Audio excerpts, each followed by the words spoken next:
రైతుల ఐక్యత, జై జవాన్.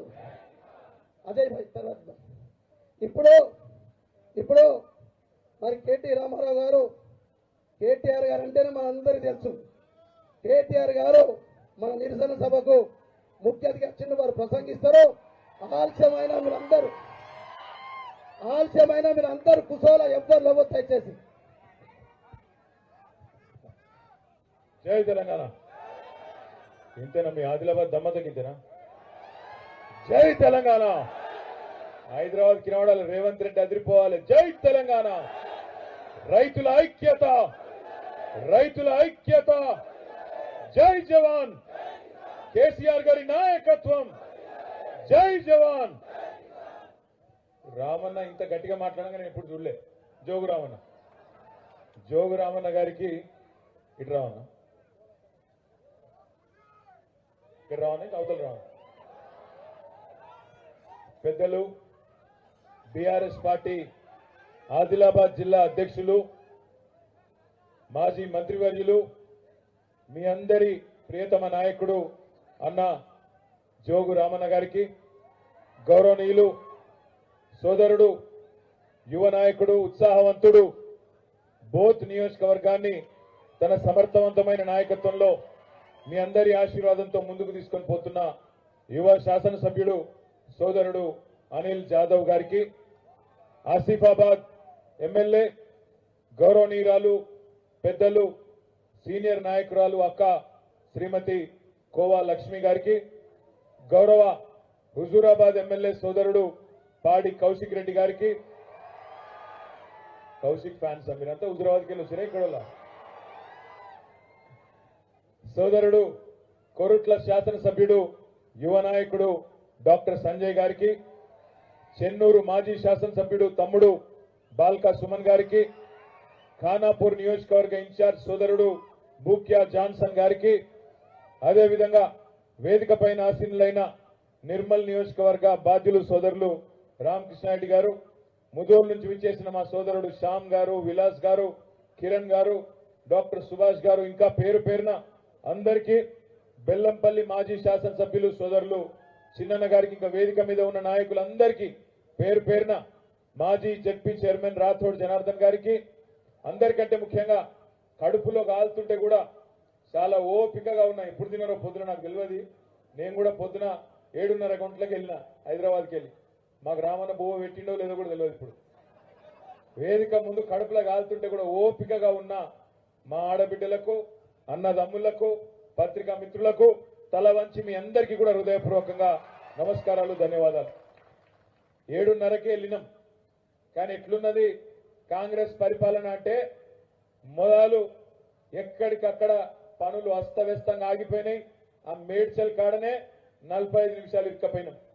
అటెంక కొట్టుకుంటా ముంగటికి వస్తుంటే డిచ్పల్లి కాడ, ఇది నేను చెప్తే కూడా మీరు నమ్మరు, రేపు పేపర్లో చూస్తారు, రోడ్డుకు అడ్డం కూర్చున్నారు. అందరు ఆడపిల్లలు చేతుల పిల్లగాళ్ళని ఎత్తుకున్నారు, రోడ్డుకు అడ్డం ధర్నా చేస్తున్నారు. నేను పరిశాన్ అయితే, ఎవరికి ఆడపిల్లలకి ఏం కష్టం వచ్చింది, అందులో చిన్న పిల్లగాళ్ళని ఎత్తుకొని ఎందుకు కూర్చున్నారని నేను దిగిపోతే, పోలీసు వాళ్ళేమో అటుకోసారి అవతలికి వెళ్ళి అంటున్నారు. ఇది వేరే ఆ రోడ్ అవతల దిక్కించి నేను మాట్లాడతా అని చెప్పి వాళ్ళ దగ్గర పోయినా. వాళ్ళు ఎవరో ఎరికేనా ఆడపిల్లలు, వాళ్ళు పోలీసు వాళ్ళ భార్యలు. ధర్నా చేస్తున్నది డిచ్పల్లి బెటాలియన్కి సంబంధించిన పోలీసు వాళ్ళ భార్యలు, పిల్లలందరూ రోడ్డు మీద అర్ధగంట పాటు ధర్నా చేస్తున్నారు.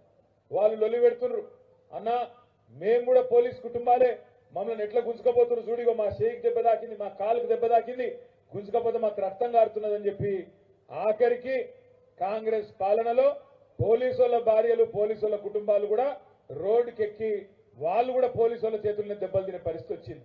ఇంత గొప్పగా కాంగ్రెస్ పాలన నడుస్తున్నది. ఇక మా జోగు రామన్న గింత గట్టిగా మాట్లాడంగా నేను నా జీవితంలో చూడలే, మొదటిసారి. ఓ దిక్కేమో ముఖ్యమంత్రి గారు అంటున్నాడు, ఇంకో దిక్కేమో 420 గాడు అన్నాడు, బట్టెబాజ్ గాడు అన్నాడు, బద్మాష్ గాడు అన్నాడు. అనాల్సినవన్నీ అని మీదికెళ్ళేమో ముఖ్యమంత్రి గారని మధ్యలో ఒకసారి అన్నాడు. నేను ఒకటే చెప్తున్నా, ఇక్కడికి వచ్చేటప్పుడు రామన్న ఫోన్ చేసిండు నాకు. ఏమన్నాడు, అన్నా మరి రైతులేమో పెద్ద ఎత్తున వస్తున్నారు, కానీ నీకోసం పోలీసు వాళ్ళు కూడా వస్తున్నారట అన్నాడు. నా కోసం పోలీసు వాళ్ళు ఎందుకు వస్తారని నేనేం చేసినా అన్న. ఏం లేదు, మొన్న ఉట్నూరులో నీ మీద ఒక కేసు పెట్టిండ్రు కాంగ్రెస్ వాళ్ళు, పెడితే పోలీసు వాళ్ళు వచ్చి నీకేదో మరి కాగితం ఇస్తారో నేను జైలుకి వేసుకపోతారో అన్నాడు. నేనేం చెప్పినా అంటే రామన్నకు ఏం పర్వాలేదన్నా, ఇబ్బంది ఏం లేదు, కానీ ఒకటి మాత్రం పక్కా, జైలుకు పోవడానికి రెడీ, కావాలంటే సంవత్సరమైనా 2 ఏళ్ళైనా జైల్లో ఉండడానికి కూడా ప్రజల కోసం రైతుల కోసం రెడీ. దానిలో భయపడేది లేదు, ఎవ్వనయ్యకు భయపడేది లేదు. కానీ ఒకటి మాత్రం పక్కా, ఏంటిది? తప్పకుండా ప్రజలు మరలబడి కాంగ్రెస్ వాళ్ళను ఊర్లో ఉరికిచ్చి కొట్టే రోజులు కూడా దగ్గరలోనే ఉన్నాయి, యాద పెట్టుకోని చెప్పిన. అగో గట్లనే పడుతుంది అన్నాడు. గట్లనే పడుతుంది అంటే మరి ఎట్లా అనాలి? ఇక మా ఆడపిల్లలు ఉన్నారు, కళ్యాణ లక్ష్మి వస్తున్నది మీకు, నేను మీదికెళ్ళి తులం బంగారం ఇస్తా అన్నాడు. అన్నాడా లేదా? అన్నాడా? మరి తులం బంగారం ఇయ్యకపాయ. మరి మా ఆడపిల్లలు రాష్ట్రంలో ప్రతి పోలీస్ స్టేషన్ కు లైన్ కట్టి ఈ 420 దాని మీద చీటింగ్ కేసు పెట్టమంటే పోలీసు వాళ్ళు పెట్టాలన్నా వద్దా? గట్టిగా చప్పట్లతో చెప్పాలి మీరు. మా రైతన్నలు ఎవరినైతే మోసం చేసిండో 10,000 కాదు నేను 15,000 ఇస్తా, కేసీఆర్ బిచ్చమేసినట్టు 10,000 ఇస్తున్నాడు అని ఏదైతే చెప్పిండో, మరి రైతులు లైన్ కట్టి 15,000 ఇయ్యనందుకు, రుణమాఫీ చేయనందుకు ఈ 420 దాని మీద చీటింగ్ కేసు పెడుతున్నా అని రాష్ట్రం రైతులు మొత్తం లైన్ కడితే ఎవరి మీద పెడతావు కేసు? మొత్తం మా తమ్ముళ్ళు 2 లక్షల ఉద్యోగాలని చెప్పిండు రాహుల్ గాంధీ వచ్చి. మొదటి సంవత్సరంలో 2 లక్షల ప్రభుత్వ ఉద్యోగాలు ఇస్తా అన్నాడు. ఏడవైన నాయనాని ప్రభుత్వ ఉద్యోగాలు 2 లాఖ్ నౌకరీ అని చెప్పి మా యువ తమ్ముళ్ళు మొత్తం లైన్ కట్టి చీటింగ్ కేసు పెడితే ఒక్కడన్న కాంగ్రెస్ వాడు మిగులుతాడా రాష్ట్రంలో? ఆలోచించమని కోరుతా ఉన్నా. పోలీస్ అన్నలను, పోలీస్ తమ్ములను కూడా నేను కోరుతున్నా, అధికారం ఎవ్వరికి శాశ్వతం కాదు. మేం 10 ఏళ్ళు ఉన్నాం, ఎప్పుడు ఇట్లాంటి కిరాతక పనులు చేయలే. మీకు నేను ఒకటే విజ్ఞప్తి చేస్తున్నా, తొందర పడకుండ్రి. ఎవడో పైకెళ్ళి ఫోన్ చేయంగానే, పైకెళ్ళి మంత్రో కాంత్రో ఫోన్ చేయంగానే ఆగం కాకుండ్రి. న్యాయం ధర్మం ప్రకారం పోన్రి. లేకపోతే మాత్రం ఒకటి పక్కా చెప్తున్నా, పోలీసులైనా ప్రభుత్వ అధికారులైనా ఎవరైనా ఎక్కువ తక్కువ ఎక్స్ట్రాలు చేస్తే మా జోగురామన్ కోరుతా ఉన్నా, పేర్లు రాసి పెట్టు, మిత్తితో సహా ఇచ్చే బాధ్యత మాది. పక్కా చెప్తున్నాయి, మిత్తితో సహా ఇస్తాం. ఎవడైనా సరే, వారు ఎస్ఐ కావచ్చు, సిఐ కావచ్చు, ఎస్పీ కావచ్చు, కలెక్టర్ కావచ్చు, ఎవడైనా సరే మిత్తితో సహా ఇచ్చే బాధ్యత మాది. రేవంత్ రెడ్డి ఏమి రాజు కాదు, వాడేం చక్రవర్తి కాదు. పెద్ద పెద్దలతో కొట్లాడినాం, చంద్రబాబు నాయుడుతో కొట్లాడినాం, రాజశేఖర్ రెడ్డితో కొట్లాడినాం ఉద్యమంలో. వీడెంత చిట్టినాయుడు గాడు, గింత మనిషి. వీడు పెద్ద ఎగురుతుంటే వాడిని చూసి మీరాగమైతే ఒక్కటే విజ్ఞప్తి చేస్తున్న, ప్రభుత్వ ఉద్యోగులు మీ ఉద్యోగం చేయండి, పద్ధతి ప్రకారం చేయండి. మీకు కానూన్ ఉంటుంది, కాయిదా ఉంటుంది, దాని ప్రకారం చేయండి. అతికి పోయినరు అనుకో తప్పకుండా మీకు కూడా మా టైం వస్తుంది. వచ్చినాక నేను చెప్పినట్టు మిత్తితో సహా ఇస్తాను. నేను ఉత్తగానే చెప్తాను, నీ మాట బాధగా చెప్తున్నా, బాధతో చెప్తున్నా.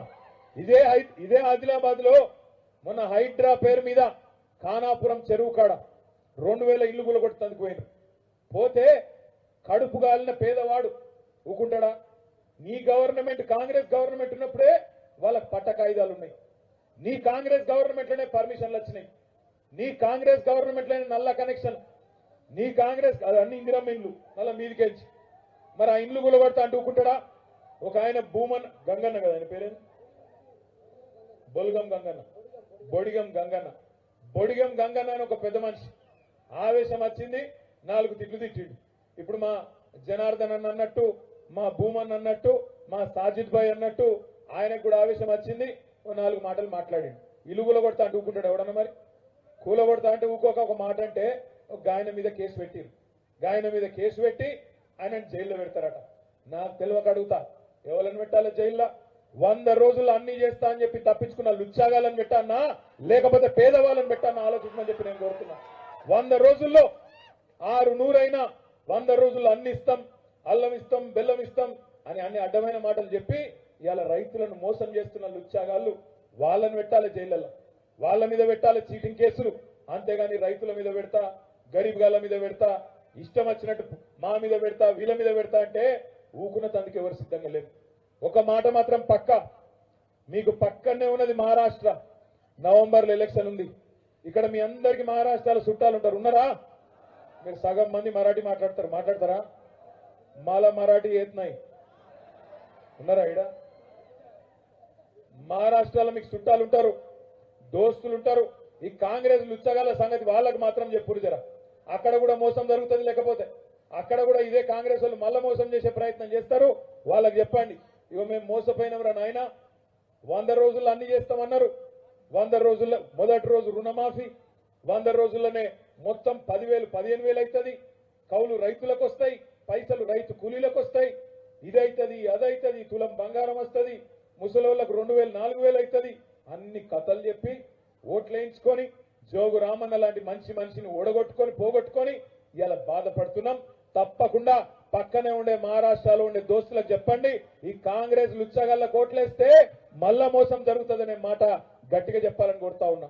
ఇంకొక మాట కూడా నేను మీకు విజ్ఞప్తి చేస్తా ఉన్నా. ఇవాళ ఈ పోరాటం అనేది ఈ రోజుతో అయిపోయేది కాదు, ఆరిపోయేది కాదు. అక్షర క్రమంలో ముందున్నది ఆదిలాబాద్. ఆనాడు తెలంగాణ ఉద్యమంలో ముంగడున్నది ఆదిలాబాద్. బొరాజ్ చెక్ పోస్ట్ కాడ నాకు యాదుకున్నది. సడక్ బంధు వంట వార్పు చేస్తే నేను వచ్చిన రోజు బొరాజ్ కు మా రామన్న గారు మనందరం కూడా ఇక్కడనే రోడ్ల మీద వండుకొని తిన్నాం తెలంగాణ ఉద్యమంలో. మీ అందరు నేను కోరేది ఒకటే, ఇలా ఆదిలాబాద్ లో అగ్గి అంటుకున్నది. నేను వీటికి వస్తుంటే ముఖ్రా కాడ ఆపిండ్రు, మా అనిల్ జాదవ్ నాయకత్వంలో ఆ ముఖ్రా ఊరు కాడ ఆపిండ్రు. ఆపితే నేను అడిగిన వాళ్ళని, అక్కడ మీనాక్షి గారని సర్పంచ్ ఉంటుంది, మా అనిల్ అన్న ఎమ్మెల్యే. ఆ మీనాక్షిని అడిగిన, అమ్మ మీరు మొన్న ఒక అద్భుతమైన పని చేసిండ్రు, మీకు ఆడికెళ్ళి వచ్చింది ఈ ఆలోచన అన్న. లేదన్నా మా రైతులే చెప్పిండ్రు అన్నది. ఏం చేసిండ్రు ఎరికేనా ముఖ్యరావులు? వాళ్ళు మొత్తం పోస్ట్ కార్డులు కొనుక్కున్నారు. పోస్ట్ కార్డు ఎంత ఉంటుంది? 50 పైసల 50 పైసల పోస్ట్ కార్డు కొన్నారు. రాహుల్ గాంధీకి ఉత్తరం పెట్టింది. రాహుల్ గాంధీ, నువ్వు నీ కాంగ్రెస్ చేసిన లుచ్చ పనులు లుచ్చ మాటలు విని నమ్మినం, మోసపోయినాం. 100 రోజులు అన్నావు, 300 రోజులు ఒడిసింది. ఎప్పుడు ఇస్తావు రాబాయ్? నీ రైతు రుణమాఫీ ఎప్పుడు చేస్తావు? రైతు భరోసా ఎప్పుడు ఇస్తావు? 4,000 పింఛన్ ఎప్పుడు ఇస్తావు? తులం బంగారం ఎడవాయ్? స్కూటీ ఎడవాయ్? 10,000 15,000 25,000 లక్ష 5 లక్షల విద్యా భరోసా కార్డు ఏడవైన ఇవన్నీ నీ 420 హామీలు అని చెప్పి మొత్తం ముక్రా గ్రామం వాళ్ళు పోస్ట్ కార్డు ఉద్యమం స్టార్ట్ చేసిర్రు. మిమ్మల్ని కూడా నేను కోరుతా ఉన్నా, ఆదిలాబాద్ మొదటి నుంచి ఉద్యమంలో ఆనాడు ఉగ్గుపాలతోనే ఉద్యమాలు నేర్పిన గడ్డ, కొమరం భీం పుట్టిన ఈ గడ్డలో తప్పకుండా రేపటి రోజున కాంగ్రెస్ పార్టీకి బుద్ధి చెప్పే పరిస్థితి కూడా వస్తుంది. మా అన్న అనిల్ అన్న యాద్ చేస్తున్నాడు, రుయ్యాడ అనే ఊర్లో రైతుల మీద కేసులు పెట్టిరు. ఏం చేసిర్రు వాళ్ళు? మీరు రుణమాఫీ చేస్తాను మోసం చేస్తే ఆ మోసాన్ని నిరసిస్తూ దిష్టిబొమ్మ గాలబెట్టిరు. దిష్టిబొమ్మ గాలబెడతానట, రైతుల మీద కేసులు పెట్టి వాళ్లను జైల్లో పెడతారట. అందుకే నేను అంటా ఉన్నా, రైతులు ఎవరు జైలుకు పోయే పని లేదు, ఎవరు బాధపడే పని లేదు. మీకోసం మేము జైలుకు పోతాం, మీకోసం కాంగ్రెస్ నాయకులతో మేము కొట్లాడతాం. మీరు ఇట్లనే మాకు శక్తినియండి, మాకు శక్తినియండి. కేసీఆర్ గారి నాయకత్వంలో తెలంగాణ ఉద్యమంలో ఎట్లయితే కొట్లాడినామో రేపు కూడా అట్లే కొట్లాడతామనే మాట నేను మీకు విజ్ఞప్తి చేస్తా ఉన్నా. అదే విధంగా ఒక్క కాంగ్రెస్ వాళ్ళే కాదు, అంతకంటే పెద్ద జుములాగాళ్ళు మోసగాళ్ళు బీజేపీ వాళ్ళు. కాంగ్రెస్ బీజేపీ అలగలగ కాదు, దొందే. ఇక్కడ ఉన్నాడు బీజేపీ ఎమ్మెల్యే, ఇక్కడ ఉన్నాడు బీజేపీ ఎంపీ. నేను అడుగుతున్న తమ్ములను, మా రైతులను ముఖ్యంగా అడుగుతున్నా, అంటే గుజరాత్ లో పత్తి పండించే రైతేమో రైతు, తెలంగాణలో ఆదిలాబాద్ లో పత్తి పండించే రైతు కాదా? గుజరాత్ లోనేమో 8,800 మద్దతు ధర ఇవాళ అక్కడ నడుస్తున్నది. మరి మన తెలంగాణలో, మన ఆదిలాబాద్ లో రేపటి నుంచి చాలా అవుతుందంట. ఇవాళ మొదలు పెట్టేటోడు రేపేసుకున్నాడట సిసిఐోడు. నేను ఒకటే అడుగుతున్నా, ఆడ ఇచ్చినట్టు 8,800 ఇక్కడ ఇవ్వకపోతే ఊకోము నీ బీజేపీ ఎమ్మెల్యేను ఎంపీని వాళ్ళ ఎంబడబడతామనే మాట నేను విజ్ఞప్తి చేస్తా ఉన్నా. వదిలిపెట్టాం. ఎందుకంటే గుజరాత్కు ఒక నీతి ఉంటుంది, తెలంగాణకు ఇంకో నీతి ఉంటుందా? నిజంగా చెప్పానంటే గుజరాత్ పత్తి కంటే తెలంగాణ పత్తి క్వాలిటీ అద్భుతమైన క్వాలిటీ. ఏదో నేను ఉత్తగా చెప్తలేను. నేను 10 ఏళ్లు పరిశ్రమల మంత్రిగా పనిచేసిన, చాలా మంది టెక్స్టైల్ వ్యాపారవేత్తలను కలిసిన, ప్రపంచవ్యాప్తంగా దేశంలో కలిసిన. సౌత్ ఇండియా మిల్స్ అసోసియేషన్ అని తమిళనాడులో ఉంటుంది, తిరుపూర్లో. వాళ్ళు చెప్పిండు నాకు వచ్చి, సెంథిల్ అని దాని అధ్యక్షుడు, ఆయన వచ్చి చెప్పిండు కేసీఆర్ గారికి నాకు, సార్ మీ కాటన్ క్వాలిటీ, తెలంగాణలో వండే కాటన్ క్వాలిటీ ఆంధ్ర కంటే, మహారాష్ట్ర కంటే, గుజరాత్ కంటే బెహతరీన్ క్వాలిటీ మీకానే వండుతుంది. మీ ఆదిలాబాద్ లా, మీ వరంగల్ లా, మీ నిజామాబాద్ లో వండుతుంది. తప్పకుండా దీన్ని బ్రాండింగ్ చేయండి, మంచిగా ప్రమోట్ చేయండి, రైతుకు లాభం అవుతుంది, పరిశ్రమలు వస్తాయి, జిన్నింగ్ వాళ్ళు, స్పిన్నింగ్ వాళ్ళు అందరికీ లాభం అవుతుందని చెప్పి వాళ్ళు చెప్తే మేము తనలాడినాం. అందుకే అంటున్నా, గుజరాత్ లో 8,800 ఇస్తున్నా, బీజేపీ నాయకులారా ఇక్కడ కూడా ఖచ్చితంగా ప్రతి రైతుకు తప్పకుండా 8,800 ఇయ్యాలే. ఇయ్యకపోతే ఊకం. రైతు భరోసా ఇయ్యనందుకు, రుణమాఫీ చేయనందుకు కాంగ్రెస్ ఎంబడెట్లయితే పడతామో ఇక్కడ కూడా పత్తి రైతుల విషయంలో అదే తీరుగా బీజేపీ మీద కొట్లాడదాం. ఇంకొక మాట కూడా నేను అడుగుతున్నా. ఇక్కడనే సిసిఐ ఉన్నది, సిమెంట్ కార్పొరేషన్ ఆఫ్ ఇండియా. ఏం చెప్పిండ్రు బీజేపీ వాళ్ళు? 5 ఏళ్ల కిందనే చెప్పిండ్రు, మా ఓటేయింద్రి గెలిపియింద్రి మేం చాలు చేస్తామన్నారు. అయిందా చాలు? సిమెంట్ కార్పొరేషన్ ఆఫ్ ఇండియా చాలైందా? మోడీ గారి ప్రభుత్వం, అమిత్ షా గారు మాట ఇచ్చిండ్రు. ఇక్కడ పోటీ చేసిన ఎంపీ మాట ఇచ్చిండు, మొన్న పోటీ చేసిన ఆయన కూడా చెప్పిండు, ఎమ్మెల్యే చెప్పిండు, కానీ ఇంతవరకు ఏమీ లేదు. అందుకే నేను అనేది, మోడీ చెప్పిన 15 లక్షలు రాలే. భాइयों बहनों मित्रों 15 लाख जन धन खोलो दन दन डालताం. అయిందా? వాని 15 लाख రాలే, వీని 15,000 రాలే. అందుకే నేను అంటున్నా, అక్కడనేమో ఢిల్లీలో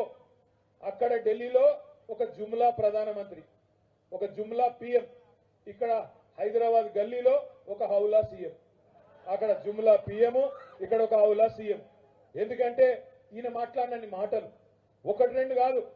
బీసీ సోదరులకు చెప్పిండు 42% రిజర్వేషన్ ఇస్తా అన్నాడు పంచాయతీ ఎన్నికల్లో, అదేవిధంగా జిల్లా పరిషత్ ఎన్నికల్లో. అయ్యిందా? సంవత్సరం అయ్యింది, కాలే.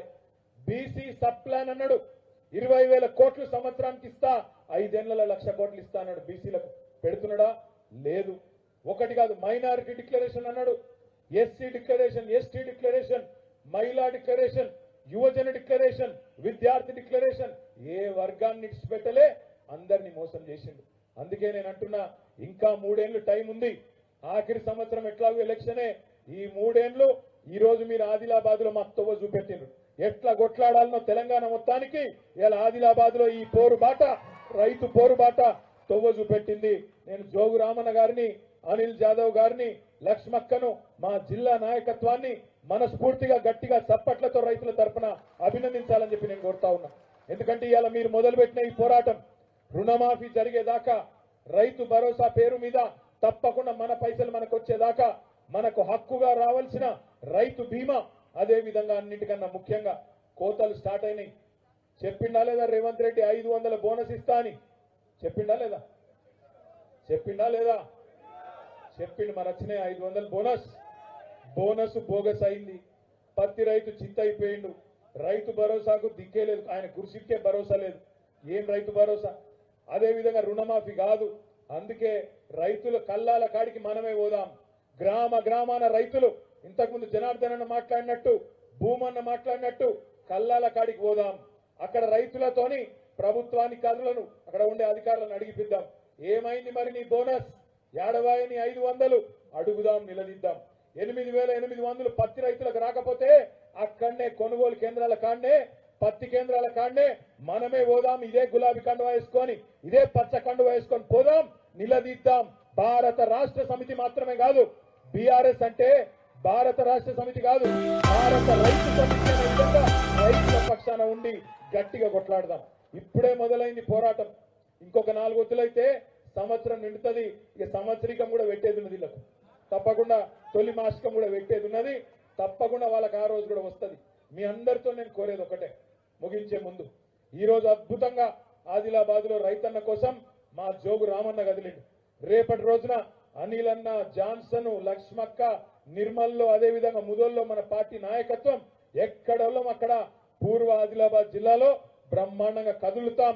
రాష్ట్రమంతా కూడా తప్పకుండా ఈ కాంగ్రెస్ పార్టీ దిగొచ్చేదాకా, कांग्रेस पार्टी की बुद्धि दाका इड़सी पेटम।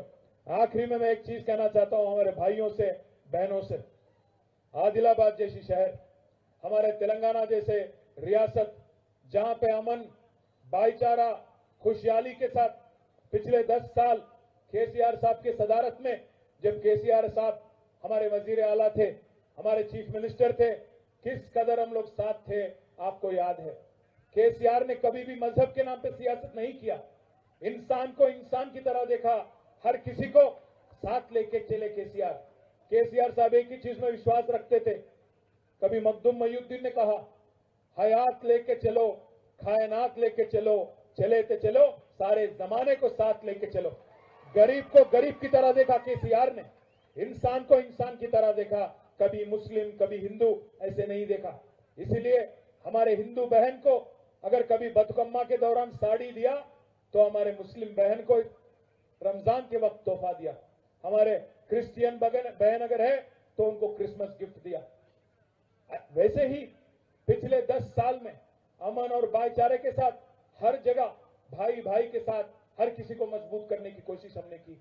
बच्चों के वास्ते तालीम 204 स्कूल आपके वास्ते तश्कील किए गए, जिनमें 1,32,000 बच्चे, एक एक बच्चे पे, एक एक बच्ची पे आज 1,20,000 खर्च करके आपके बच्चों की अच्छी जिंदगी के वास्ते, आपके बच्चों की बेहतरीन काबिलियत के वास्ते केसीआर साहब ने जिद्दोजहद की।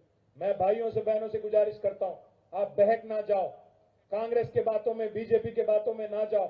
तेलंगाना के वास्ते एक पिता समान, एक बाप समान जो लीडर है हमारे केसीआर, ऐसे लीडर को हम खो गए। आज हर किसी के दिल में गम है। इसीलिए मैं कहता हूं, आगे जाके जब भी मौका मिले, जब भी फिर एक बार एकजुट होने की एक मौका अगर आए तो फिर एकजुट होते हैं, एक साथ चलते हैं। आपके जैसे सेक्युलर लीडर जोगू रामन्ना साहब के जैसे सेक्युलर लीडर जो है उनको भी जरूर फिर एक बार जिताना हमारी जिम्मेवारी है। आखिरी में సిమెంట్ కార్పొరేషన్ के बारे में मैं बोला अभी ఇప్పుడే చెప్పిన మీకు సిమెంట్ కార్పొరేషన్ ఆఫ్ ఇండియా రేపు ఏమైతుందో ఇప్పుడే నేను చెప్తున్నా, రాసి పెట్టుకోండి।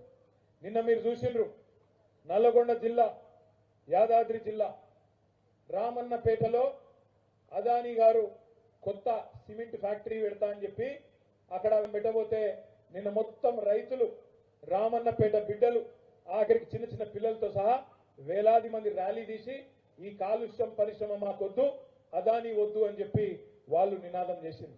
ఇలా నేను ఆదిలాబాద్ జిల్లాలో ఉన్నా కాబట్టి నా బాధ్యత కాబట్టి మా బెల్లంపల్లి మాజీ శాసనసభ్యుడు చిన్నయ్య గారు కూడా ఇక్కడ ఉన్నారు కాబట్టి నేను చెప్తా ఉన్నా, బెల్లంపల్లి మీద కన్ను పడ్డది అదానీ। ఆడ దేవాపూర్లో ఓరియంట్ సిమెంట్ ఫ్యాక్టరీ ఉంటుంది, ఓరియంట్ సిమెంట్ ఫ్యాక్టరీ దాన్ని కూడా అదానీ గారు కొనుక్కుంటా ఉన్నాడు, దాన్ని కూడా బుక్క పెడుతున్నాడు। ఆ తర్వాత ఆదిలాబాద్ సిసిఐ బుక్క పెడతాడు, ఆ తర్వాత సింగరేణిని కూడా బుక్క పెట్టే కథ ఉన్నది। పక్కా సింగరేణి మీద కూడా అదాని కన్ను ఉన్నది।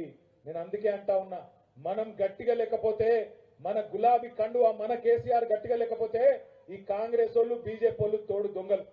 ఢిల్లీలోనేమో రాహుల్ గాంధీ తిడతాడు, ఏమంటాడు ఢిల్లీలో రాహుల్ గాంధీ, చౌకీదార్ చోర్ హై అంటాడు, చౌకీదార్ చోర్ హై అంటాడు। చౌకీదార్ అంటే ఎవరు?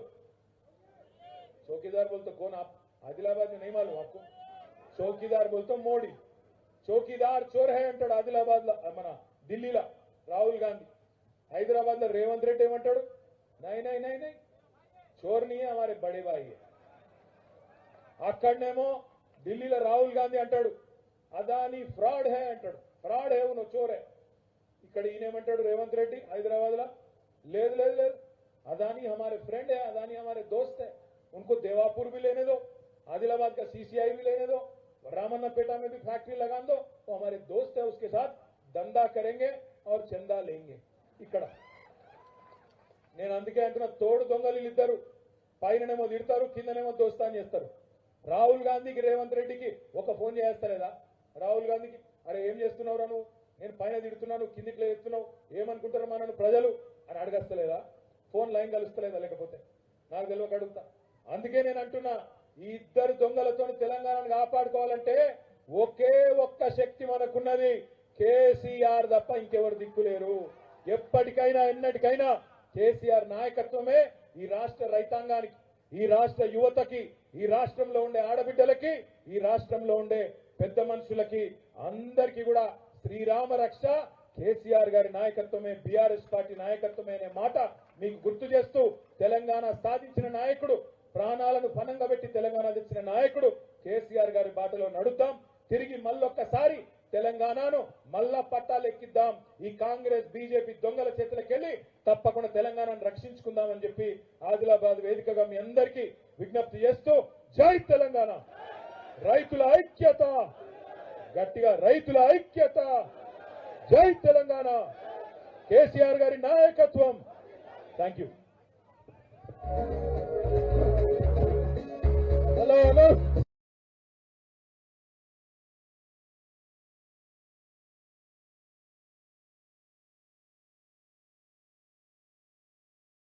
अब कंफ्यूजन को करो bye bye Axis Nifty 100 index fund के साथ। इंडेक्स फंड्स में इन्वेस्ट करके आपका पैसा लगता है HDFC bank, Reliance, ICICI, Infosys, L&T जैसी टॉप 100 कंपनीज में, वो भी एक साथ एकदम इजीली। और साथ ही मिलेगा लो एक्सपेंस रेशियो का फायदा।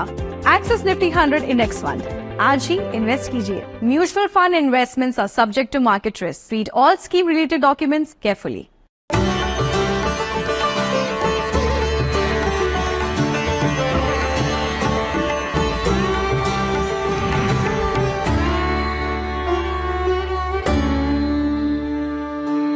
Hello and welcome to this Diwali special. Samvat 2080 has been absolutely fantastic. A near 30% rise in the Nifty since last Diwali. The freight train of local retail money into the markets looks unstoppable. We are tracking now $4 billion a month into equity mutual fund schemes every month. On the fundamental side, India remains the fastest growing economy globally and is riding on multiple levers of demographic dividend, huge domestic market, make in India, unicorns, infrastructure development, and so on. The question, though, is what will Samvat 2081 hold for stock markets? I have with me someone who has all the answers. Manish Chokani of Enam Holdings is with me. I have all the answers. Manish, great to have you with us here. Season's greetings and wish you a very happy Diwali. Thanks for having me. I want to start by, and we'll get to the answers later, Sure. but just, something which is going on, which is this FII selling, what we've seen. I just want to start with that. What's going on? It's been almost $8 billion a month to date. It's the fourth largest episode of outflow from True. foreigners Yeah, ever. a bit like 2008, except the base is very different.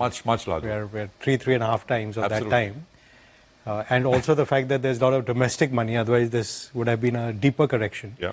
But having said that, foreigners own 15-16% of India. So it's about $800 billion at least Yeah. of stock which they have. Yeah. So they've sold 10 billion. It's like poor chaps have traded 1% of what they hold. We shouldn't be grudging them that. In the context, in the last 6 months alone, we've raised $30 billion in our markets. Yeah. Of which 15 has come from companies raising it for building new capacities or whatever. Right. But 15 has actually been promoter and private equity selling. Right. Encashing stock. Encashing stock. And these promoters include the foreigners from all over the world. Like the strategics like GE and Whirlpool have sold from US. BAT and Vodafone have sold from UK. Sumitomo has sold from Japan. Hyundai and soon Samsung will sell from Korea. Singtel has sold from Singapore. And indeed even our own Tata Sons has sold down some TCS. Sure. Anil Agarwal has sold down Vedanta. So people realize there's a good value being provided by the market. Why not take it? When people sell and take money home, like it happened in the early 2000s when Warburg Pincus encashed Bharti, it opened the floodgates to private equity in India. So if this sort of selling can get absorbed, it creates confidence that this is actually a two-way street. I'm not trapped like I'm in China or in Africa, where I can come in but I can never leave. So it may not be a bad thing. And we did need the market to cool off. When will they stop leaving is the question, though. And why are they leaving? Foreigners especially. What's your sense? That's why I gave you the context is if you have 800 billion and you take 10 billion home, they're not leaving. But it's just that it's They're very concentrated. tactically readjusting. Right. And the fact of the matter is... But tactically readjusting because of what? Because India is expensive? It is or? super expensive. No one's denied that. I think if we did not have this 50 billion of inflows from domestics, I don't think anybody was arguing this is a cheap value market where you should go in and take fresh positions. Right.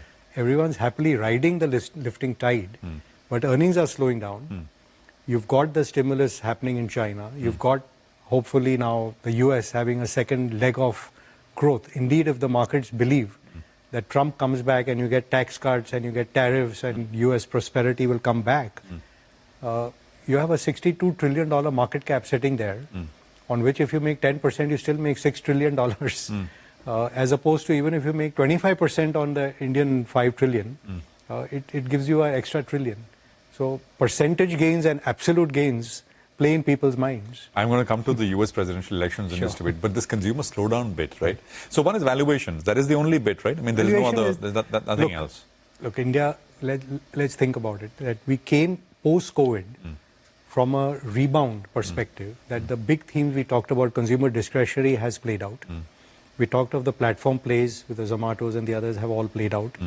We talked of privatization plays, which is the Adanis and the Bhartis and all have all played out. You wanted the financialization play to happen, which everyone assumed is only banks. It BRS played out in party, PSU capital banks and the ICICI banks and all the others. And the capital market plays have fantastically performed and, great wealth creation for everybody around. And then government came and stepped on the gas with PLI and the infrastructure spend. So it gave you the whole new fillip on PSUs, defense, road, rail. And they've come like a springboard from a low, which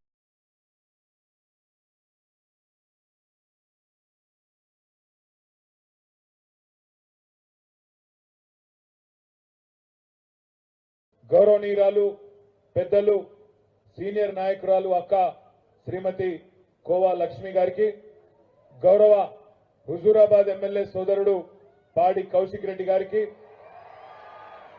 Kaushik fans మీరంతా హుజూరాబాద్కి వెళ్ళి వచ్చినా ఇక్కడ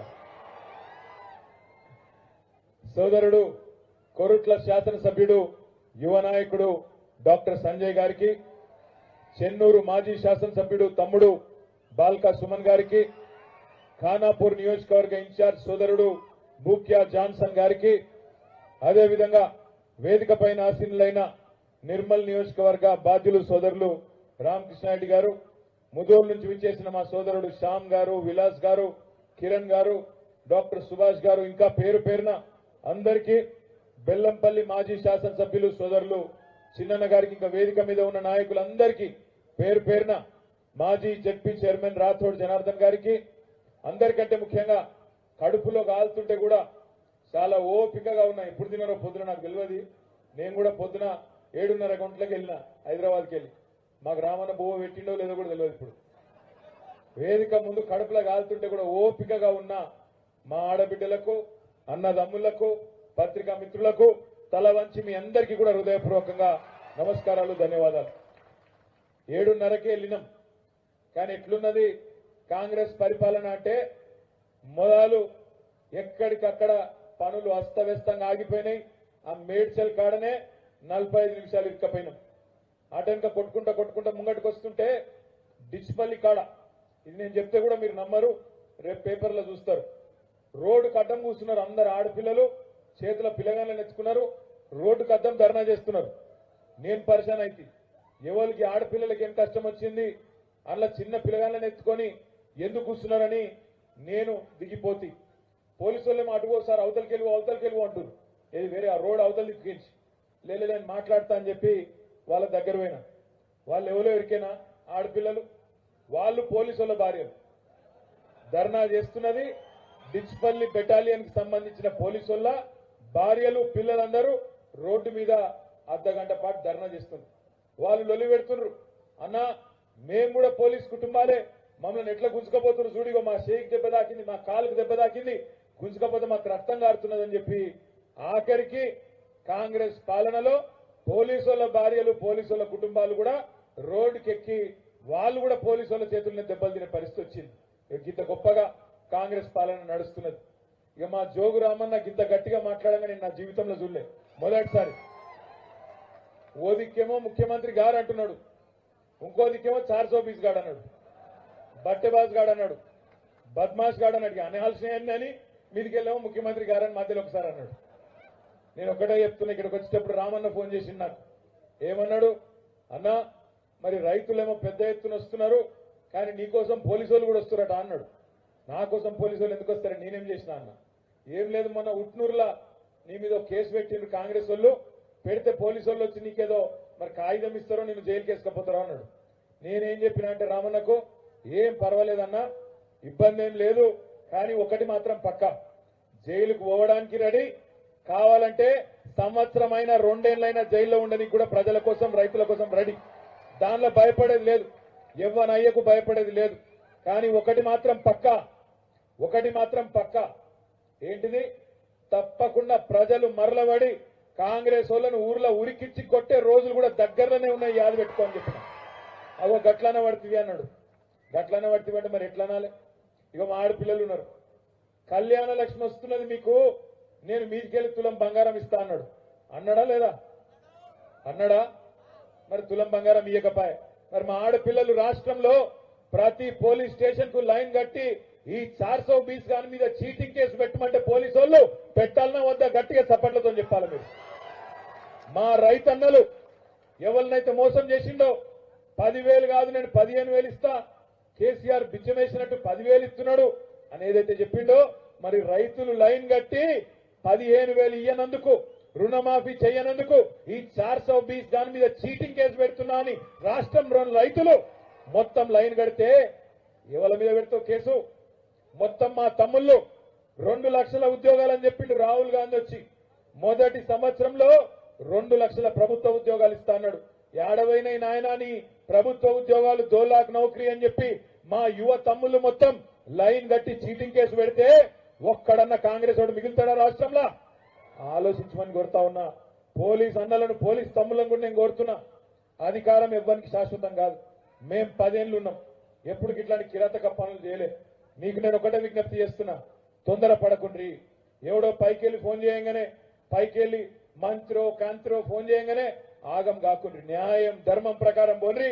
లేకపోతే మాత్రం ఒకటి పక్కా చెప్తున్నా, పోలీసులైనా ప్రభుత్వ అధికారులైనా ఎవరైనా ఎక్కువ తక్కువ ఎక్స్ట్రాలు చేస్తే మా జోగురామన్ కోరుతా ఉన్నా,